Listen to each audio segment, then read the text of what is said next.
თუ წარმოება დაბრუნდა ამერიკის შეერთებულ შტატებში და არ იქნა ბაზარი უზრუნველყოფილი, სადაც ამერიკის შეერთებული შტატები გაყიდის ავტოვის პროდუქციას, არაფერი არ გამოვა, იმაზე უარესი მოხდება, რაც ხდება ახლა.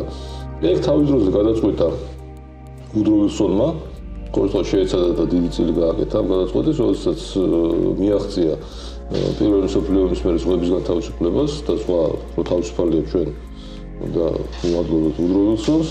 ჩვენ რომ დამოუკიდებელი ქვეყანა ვიყავით 1990 წელს, მაგასაც უდროვილსონს უნდა უმოწმოთ, მაგრამ ძალიან ბევრი გააკეთა ამ კაცმა, არ ვიცი მაგის ეს დამსახურებები.